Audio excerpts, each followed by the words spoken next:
അപ്പൊ നമ്മളിവിടെ എത്തിയിട്ടുണ്ട് ഗൈസ്. എത്രയാ? 40 നമുക്ക് 80 രൂപയായിരുന്നു ഗൈസ് പറഞ്ഞിട്ടുണ്ടായിരുന്നു. പക്ഷെ നമ്മൾ ബാർഗെയിൻ ചെയ്ത് 40 രൂപയാക്കിയിട്ടുണ്ട്. പക്ഷേ ഞാൻ കൊടുക്കാൻ പോകുന്നത് 100 രൂപയാണ്. ചേട്ടനത് ഇഷ്ടപ്പെട്ടിട്ടില്ലെന്ന് തോന്നുന്നു ഗൈസ്. അപ്പൊ ഓക്കെ ബൈ. ഉസ്താദേ അസ്സലാമു അലൈക്കും. ഫാത്തിമ ചോറെടുത്തേക്ക്. എൻ്റെ ആളല്ലേ വന്നിക്കണ്. ഞോളൊക്കെ ആയിട്ട് പാട്ടും കൂത്തും ഡാൻസൊക്കെ ആയിട്ട് നടന്നാലട്ടാ. നിങ്ങൾക്ക് എന്താണ്?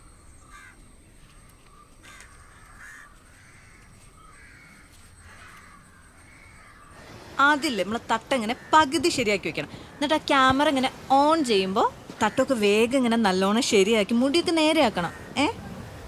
മുടിയൊക്കെ ഇങ്ങനെ നേരെയാക്കി വെക്കുമ്പോൾ അപ്പം തന്നെ കാണുന്നവർ വിചാരിക്കും ഹോ എന്തോരം നല്ല കുട്ടി, തട്ടൊന്നും ഇടാണ്ട് ഒരു പരിപാടി ചെയ്യൂലെന്ന്. എന്നിട്ട് പിന്നെ അസ്സലാമു അലൈക്കും എന്ന് പറഞ്ഞാൽ അങ്ങോട്ട് തുടങ്ങാം. അപ്പം നമ്മളെ വീട്ടിലുള്ളവരെല്ലാവരും പ്രശ്നം തീരും. അപ്പൊ ഇത് പൈസ കിട്ടൂലേ? പിന്നെ കിട്ടാണ്ട് കണ്ടണ്ടേ ഞാൻ പറഞ്ഞ എന്തായി?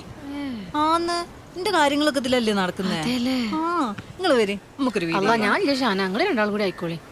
എന്നാ പിന്നെ നിങ്ങൾ ആ ക്യാമറേന്റെ പുറത്തേക്ക് ഞങ്ങളൊരു വീഡിയോ ചെയ്യട്ടെ. അല്ല നിങ്ങളൊക്കെ എന്താ മാറിക്കണേ? നരകത്തിലൊന്നും പോവില്ല, ഇങ്ങോട്ട് വരെ.